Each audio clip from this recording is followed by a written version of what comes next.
Michael Hayden, you're not only a former director of the CIA and a former director of the NSA and a retired four-star general in the U.S. Air Force, but an author as well, and your book is called Playing to the Edge. What is the current state of play, assuming that we feel there's a terrorist threat, people who hate America? Yeah. What is the state of play? Are we in high danger lately? No, we're not kind of September 10th danger. So Dan, if I graph it out here in the ether between us, this is September 10th, and then it went down steadily. And this is the interesting part.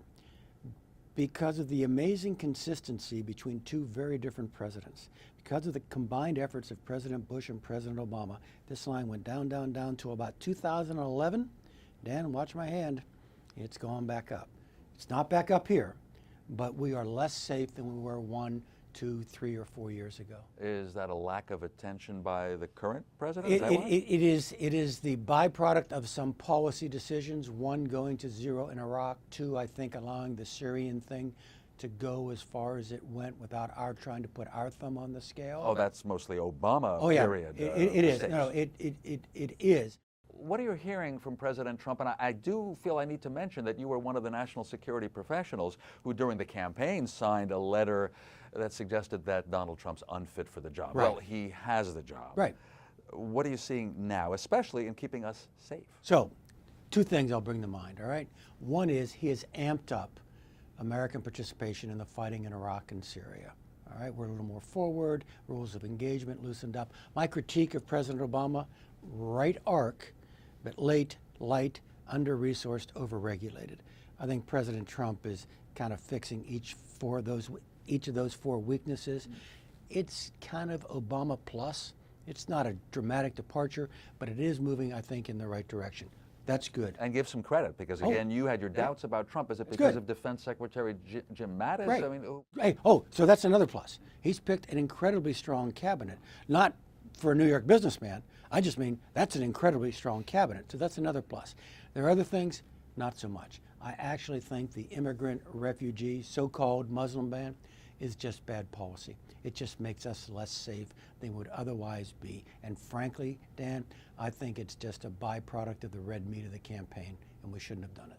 So Donald Trump may feel he had to keep his campaign promises, and building the wall with Mexico from a security point of view. From a security point of view, it's unnecessary, and it poisons our relationship with someone who should be a very good friend. Okay, said Mexico is a friend. Okay, that's clear. We're lucky Canada's a friend too. But which nation states are the most dangerous to us, could affect our way of life, short of war? Sure. What states threaten us? So we've got the Russians who are involved in a variety of activities, so that's one. I think the Iranian tensions in the Middle East are totally at odds with American interests in the Middle East. China is not an enemy of the United States, and it shouldn't become an enemy of the United States.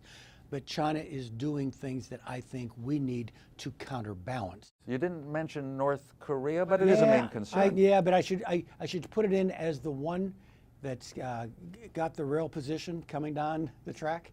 Is the Western approach going to work, or is the leader of North Korea going to develop a nuclear bomb and a missile? Oh yeah, he's going to do all that, and the Western approaches have not worked. Period. So this is a wicked problem.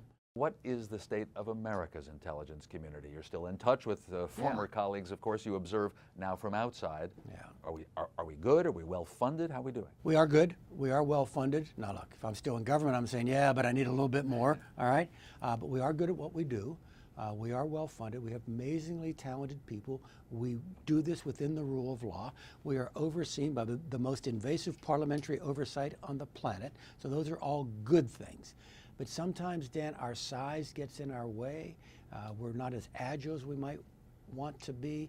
The cooperation among the different moving parts is never as good as you would desire it to be. What about the patriotic spirit, or the fact that Donald Trump is such a different president? People in intel, do they loyally serve whoever? They do. And so one of the most off-putting things about the current dialogue is this deep state meme that people keep coming back to.